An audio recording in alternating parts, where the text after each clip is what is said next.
कुछ महीने पहले मैं कन्याकुमारी से कश्मीर तक चला। भारत जोड़ो यात्रा 4000 किलोमीटर हम पैदल चले। कन्याकुमारी से बारिश में, गर्मी में, कश्मीर की बर्फ में हम हिंदुस्तान को जोड़ने के लिए चले। रास्ते में मध्य प्रदेश से भी निकला। लाखों लोगों से मेरी मुलाकात हुई, बातचीत हुई, किसानों से मिला, युवाओं से मिला, माताओं बहनों से मिला और देश को गहराई से, बिल्कुल पास से, सड़क से मैं देख पाया। और इस यात्रा ने मुझे बदल दिया। एक दूसरी दृष्टि से, एक नए तरीके से मैं इस महान देश को देखने लगा। 2-3 सवाल मेरे दिमाग में थे। मैं अपने आप से इस यात्रा पे पूछ रहा था। पहला सवाल यह था कि ये करोड़ों लोगों का देश,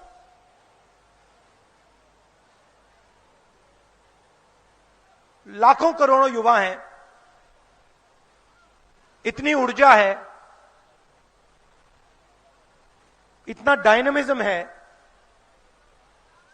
इतनी शक्ति है, मगर इन युवाओं को रोजगार क्यों नहीं मिल रहा? जहां भी मैं गया, किसी भी युवा से मैं पूछता, भाई क्या कर रहे हो? काम नहीं है, बेरोजगार हूं। क्या पढ़े? इंजीनियर बनना चाहता था, इंजीनियरिंग मैंने की। डॉक्टर बनना चाहता था, मेडिकल पढ़ाई की। आज क्या कर रहे हो? डॉक्टर बने, इंजीनियर बने, लॉयर बने,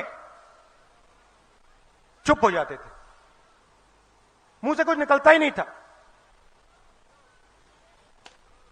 और फिर कहते थे, नहीं राहुल जी बेरोजगार है।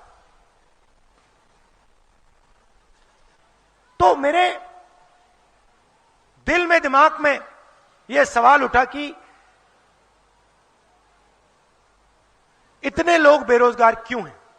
इसका कारण क्या है? पहले मैंने सोचा था, जब मैं निकला, मीडिया को आप देखो तो लगता है कि देश के लोग नफरत से भरे हुए हैं, मगर जब मैं निकला नफरत मुझे कहीं नहीं मिली। सिर्फ मोहब्बत, आदर, रिस्पेक्ट, प्यार मिला। मैंने नारा दिया, नफरत के बाजार में मोहब्बत की दुकान खोल रहे हैं। तो सबसे बड़ा सवाल हमारे सामने। और अच्छा, एक और बात, जब मैं युवाओं से मिलता था, बेरोजगार युवाओं से मिलता था, तो मैं उनसे सवाल पूछता था, भाई आपकी जात क्या है? पता नहीं आपने नरेंद्र मोदी का भाषण देखा या नहीं। 2-3 दिन पहले उन्होंने कहा, हिंदुस्तान में सिर्फ एक जात है, वो है गरीब। सुना होगा आपने। एक तरफ कहते हैं मेरा नाम नरेंद्र मोदी, मैं ओबीसी हूं, और दूसरी तरफ कहते हैं हिंदुस्तान में सिर्फ एक जात है, वो है गरीब। मगर जो मैंने अपनी आंखों से देखा, मैं आपको बताना चाहता हूं। मैं लाखों युवाओं से मिला और जब मैं उनसे पूछता था, भैया आप बेरोजगार हो, आपकी जात क्या है, वो मुझे कहते थे, मैं ओबीसी हूं, मैं दलित हूं, मैं आदिवासी हूं। तो मेरे दिमाग में सवाल उठा,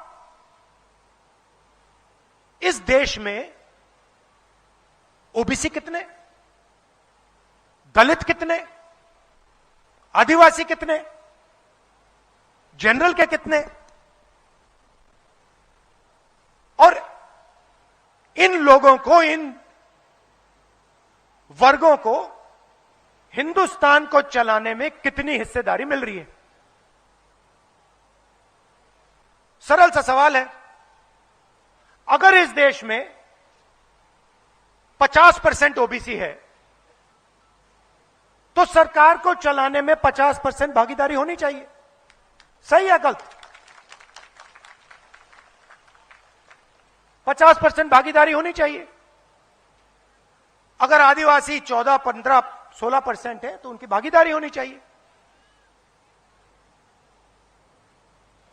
और फिर मैंने थोड़ा पता लगाने की कोशिश की। यहां जो ओबीसी वर्ग के युवा हैं, आप सब ने एक दिन सपना देखा होगा,